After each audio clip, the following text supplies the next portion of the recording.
Did you know that in Greek mythology, the earth was once almost destroyed by a boy who would not listen to his father?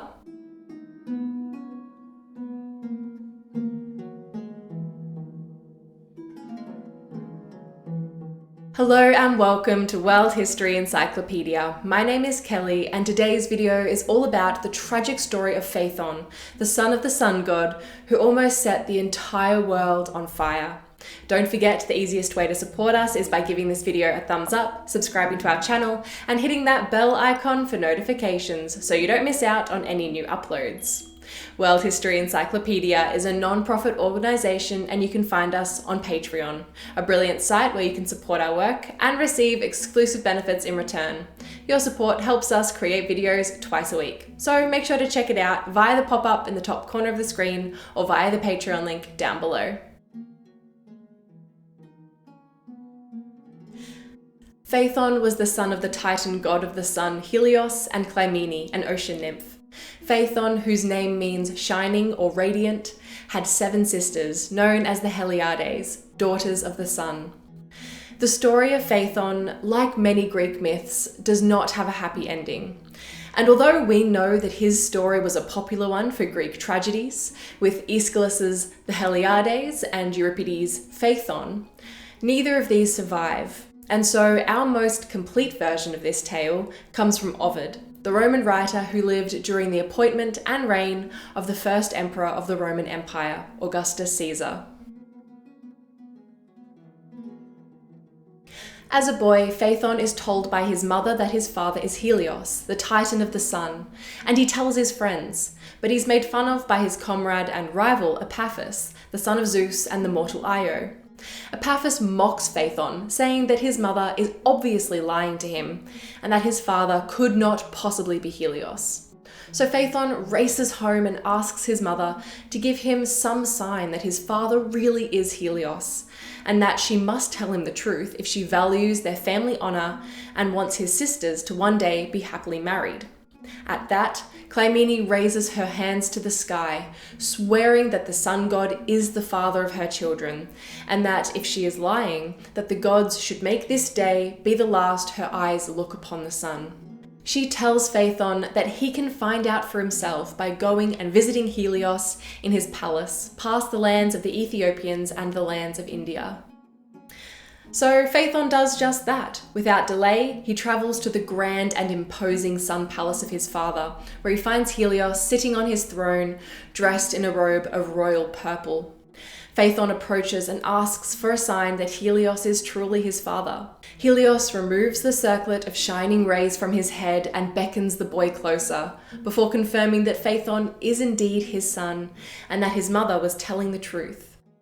Helios tells his son that to dispel any lingering doubt of his lineage, he should ask of him any favour and it will be granted.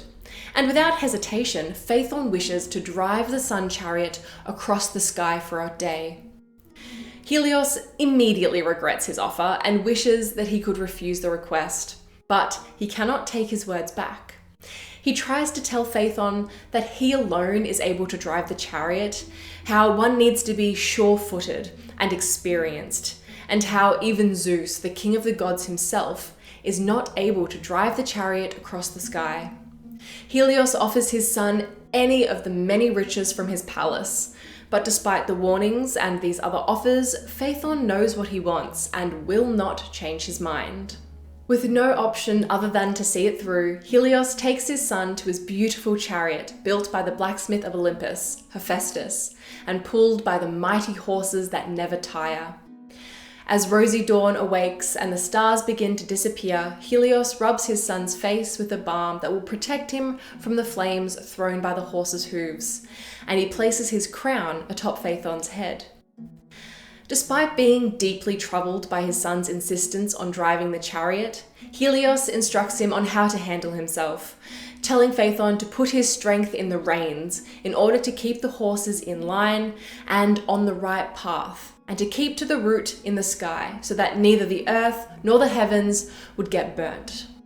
Phaethon takes to the skies, but the horses quickly recognize that they aren't pulling as much weight as they're used to, so they gallop along wildly. Flying high through the heavens, Phaethon looks down towards Earth and immediately regrets his decision, realizing he should have listened to his father's warnings. He goes weak in the knees, and as he speeds through the constellations of the zodiac, he locks up in fear and lets go of the reins entirely. At their sudden freedom, the horses break from the established sky course and go absolutely wild, bolting high through the new and unknown parts of the heavens, then diving down toward Earth, where they scorch the fields, burning the crops, and setting the hills and mountains ablaze. As the earth is being scorched, the surface of the seas begin to boil, and the creatures of the waters hide deeper and deeper in the depths. Even Poseidon himself cannot surface because of the heat of the air. Gaia, the earth, implores Zeus to do something before the earth and sea are destroyed. With no other option, Zeus hurls a lightning bolt, striking Phaethon dead. The boy falls from the chariot to earth like a comet and lands in the Eridanus River as the horses above him scatter. In grief over the loss of his son, Helios withdraws, causing an eclipse for an entire day. Phaethon's mother and sisters mourn him, lamenting in grief over his death. As his sisters continue to grieve over his body, they realize that they are losing feeling in their feet and find they are rooted in place. They begin ripping at their hair in terror, but soon see they are tearing out leaves. The seven sisters were changing, their arms into branches, their legs into tree trunks, and their skin into bark. Clymene tried to strip the bark away to reach her daughters, but they tearfully begged their mother to stop hurting them, to stop tearing them apart. The wounds Clymene had caused closed over with bark, and in front of her stood 7 poplar trees, from which amber tears dripped into the gleaming river below. What do you think the myth of Phaethon means? Let us know what you think in the comments below. If you enjoyed this video, make sure to give it a thumbs up and subscribe to our channel so you don't miss out on our new videos every Tuesday and Friday. This video was brought to you by World History Encyclopedia. For more great articles and interactive content, head to our website via the link below.